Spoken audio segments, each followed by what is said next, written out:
পেঁয়াজ উৎপাদনে দেশের দ্বিতীয় জেলা ফরিদপুরে এবার সফলতা মিলেছে গ্রীষ্মকালীন পেঁয়াজের পরীক্ষামূলক চাষে।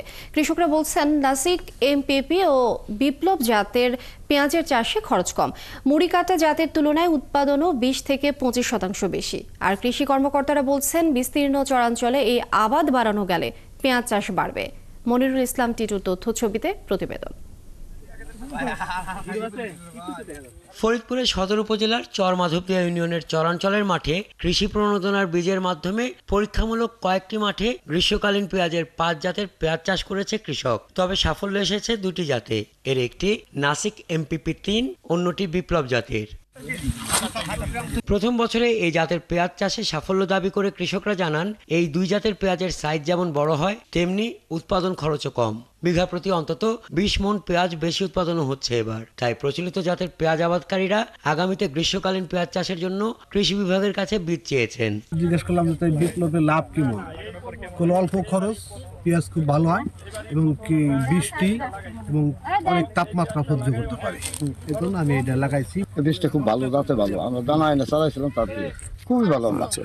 মুড়ি কাটা পেঁয়াজ এবার লাভবান হতে পারবো না ধরা, এবার আমার গ্রীষ্মকালীন পেঁয়াজ ভালো লাগছে, আমি এটা আগামীতে লাগাবো। এটা অনেক খরচ কম, মাত্র 30,000 টাকা খরচ হয়। সব দিকে খরচ হলো কম আসলে আমরা একটু ওই দিক দিয়ে যেতে পারি। জেলা কৃষি বিভাগ বলছে গ্রীষ্মকালীন পেঁয়াজ সারা বছরই আবাদ করা যায়। ফরিদপুর সদর উপজেলা কৃষি কর্মকর্তা বলছেন, পদ্মার বিস্তীর্ণ চরাঞ্চলে মুড়ি কাটা জাতের পেঁয়াজের জায়গায় গ্রীষ্মকালীন জাতের পেঁয়াজের আবাদ করা গেলে পেঁয়াজের বাজার মানুষের নাগালের মধ্যে আনা সম্ভব। গুটি পেঁয়াজটা এখানে চাষের জন্য ব্যবহার করা হচ্ছে, সেটা আমাদের খাদ্যে যেতে পারবে।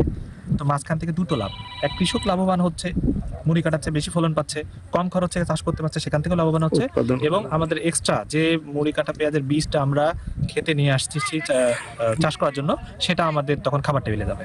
ফরিদপুরের বিশাল চরে নতুন জাতের এই পেঁয়াজ আবাদ করা হলে দেশের চাহিদার বড় অংশ ফরিদপুর থেকে পূরণ করা সম্ভব বলে মনে করেন সব কৃষক ও কৃষিবিদ।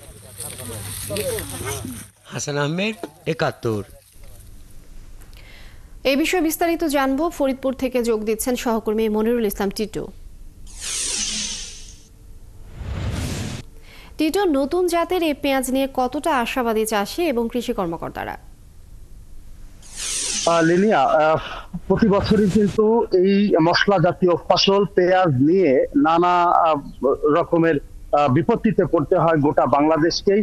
এবং আপনি খুব ভালো করে জানেন যে ভারত থেকে কিন্তু পেঁয়াজ আমদানি করতে হয়, বাইরে থেকে আমদানি না করলে এখানে চড়া মূল্যে কিনতে হয় ভোক্তাদেরকে। কিন্তু সেই জায়গাটির সমাধান হবার একটি সম্ভাবনা দেখা দিয়েছে এই গ্রীষ্মকালীন পেঁয়াজে। এই গ্রীষ্মকালীন পেঁয়াজটি কিন্তু বছরের বিশেষ কোনো মৌসুম নয়, সারা বছরই উৎপাদন করা যায়। এবং সাধারণত এই দেশে যে পেঁয়াজ উৎপাদন হয় তার থেকে গ্রীষ্মকালীন পেঁয়াজের উৎপাদনের পার্সেন্টেজ কিন্তু অনেক বেশি। আমরা যে পরীক্ষামূলক আবাদ করা হয়েছিল সেখানে দেখা গেছে যে মুড়ি কাটা পেঁয়াজ যেখানে যদি খুব ভালো উৎপাদন হয় সেক্ষেত্রেও 60 থেকে 65 মণের মতো বিঘা প্রতি 33% বিঘা উৎপাদিত হয়। অথচ গ্রীষ্মকালীন পেঁয়াজ এটি উৎপাদন হয় প্রায় 100 মণের মতো। কৃষকরা যেটি বলছেন যে মুড়ি কাটা পেঁয়াজ উৎপাদনে একর প্রতি তাদের খরচ 1 লক্ষ থেকে 1,20,000 টাকা হয়ে থাকে। অথচ মুড়ি কাটা পেঁয়াজ, দুঃখিত, গ্রীষ্মকালীন যে পেঁয়াজটি এটি উৎপাদনে খরচ হয় মাত্র 30,000 টাকা।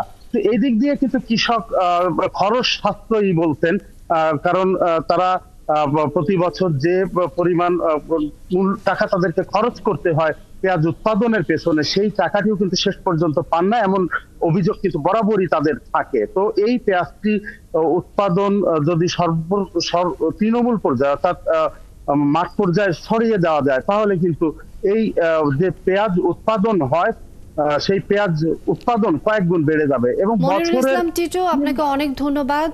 দর্শক, আমরা জানছিলাম নতুন জাতের পেঁয়াজ নিয়ে বিস্তারিত। আমাদের সাথে যুক্ত ছিলেন ফরিদপুর থেকে সহকর্মী মনিরুল ইসলাম টিটু।